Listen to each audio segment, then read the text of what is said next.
the centre of the spacious high-ceilinged room was a double bed. A muted cyan duvet was smoothed over it, the ends softly draped against the floor. The bed matched the overall aesthetic of the room, plain but tasteful.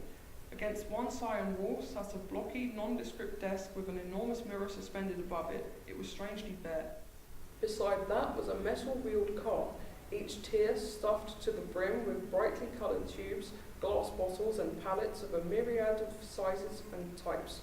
A faint grey film covered the entirety of its contents. The opposite wall was almost entirely taken up by windows. A vast expanse of plate glass stretched across it, looking out over the bustling city below, allowing the occupant to judge it from on high. The right wall of the room was the home of two enormous wardrobes with sliding doors, both of which were also the same shade as the desk. The left one had some scratches around the edges of the door, but the other looked untouched, as if it had never been used. The left wall was the home of a vast array of stacked cube shelves, in varying shades of grey, unlike the other furniture. These were all bare, save for the topmost shelf in the left-hand corner, which was occupied by a lonely cactus. Overall, the room had the look of a half-finished IKEA display, where the base furniture had been brought in and arranged, but none of the home touches had been added. In the corner sat a paper bag and a parcel taped up with a ridiculous amount of packing tape. A discarded blouse draped itself over them, evidently thrown there. Kane padded over to the bag and parcel.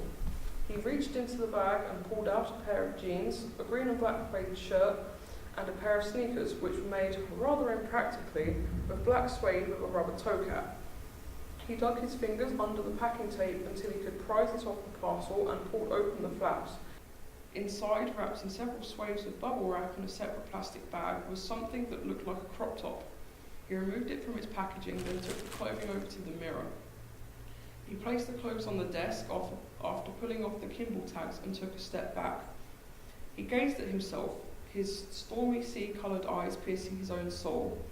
He reached up and ran his trembling hands through his short, dark blonde hair a few times, creating knots where there were none before. He sucked in a sharp breath, feeling an iron band tighten around his chest. His heart pounding rang in his ears and a lump formed in his throat. Kane already wore a blue and grey plaid shirt with some skinny jeans, with a binder underneath, smoothing out his full, well-rounded breasts. He turned to the side, still looking at himself in the mirror, and raised his arm so that he could see his underarm area. He scrutinised it, then turned around again, looking himself up and down, satisfied that his breasts had been adequately smoothed out. Kane's shoulders slumped. The high-waist cut was comfortable and sat nicely over his fat stomach, but it also cinched him in far too much at the waist, highlighting the hourglass shape of his figure. This wouldn't work. People would question him. They'd point and laugh, spotting instantly that he wasn't like them. Perhaps he should size up. The waist would be more forgiving.